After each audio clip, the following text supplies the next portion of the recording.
തേനിൻ്റെ വ്യത്യസ്ത രുചികളെ പരിചയപ്പെടുത്തുന്ന നമ്മുടെ വീഡിയോ സെക്ഷനിൽ ഇന്ന് നമ്മൾ കാണാൻ പോകുന്നത് ബിജു തടത്തിൽ ഫാമിൻ്റെ യൂക്കാലിപ്സ് ഹണിയാണ്. ഈ ഒരു ഹണി നമ്മുടെ കേരളത്തിലും കർണാടകയിലും തമിഴ്നാട്ടിലുമൊക്കെയാണ് കൂടുതലും ഉള്ളത്.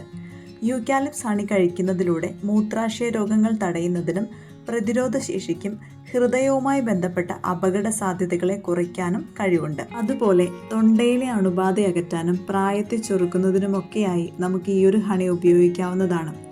ഒത്തിരി ആരോഗ്യ ഗുണങ്ങൾ അടങ്ങിയിട്ടുള്ള യൂക്കാലിപ്സ് ഹണി കുട്ടികൾക്കായാലും മുതിർന്ന ആളുകൾക്കായാലും വളരെ ഹെൽത്തി ആയിട്ട് ഉപയോഗിക്കാൻ പറ്റിയ ഒന്ന് തന്നെയാണ്. മാർക്കറ്റുകളിൽ പോലും അപൂർവമായിട്ടായിരിക്കും നമുക്ക് ഈ ഒരു ഹണി ലഭിക്കുക. മാത്രമല്ല നമുക്കതിൻ്റെ ക്വാളിറ്റിയുടെ കാര്യത്തിൽ ഒരു ഉറപ്പും പറയാൻ സാധിക്കില്ല. പക്ഷേ ബിജു തടത്തിൽ ഫാമിൽ നിന്ന് നമുക്ക് പ്യുവർ ആൻഡ് നാച്ചുറൽ ഹണിയാണ് ലഭിക്കുന്നത്. ഫാമിൽ നിന്ന് നേരിട്ടോ അല്ലെങ്കിൽ കൊറിയർ വഴിയോ നമുക്കിത് ലഭിക്കുന്നതാണ്. അപ്പോൾ അതിനായിട്ട് ഇതിൻ്റെ ഡീറ്റെയിൽസും അതുപോലെ തന്നെ ഓർഡർ ചെയ്യാനായിട്ടുള്ള നമ്പറും കൊടുത്തിട്ടുണ്ട്. താല്പര്യമുള്ളവർക്കൊക്കെ ഒന്ന് ട്രൈ ചെയ്ത് നോക്കാവുന്നതാണ്.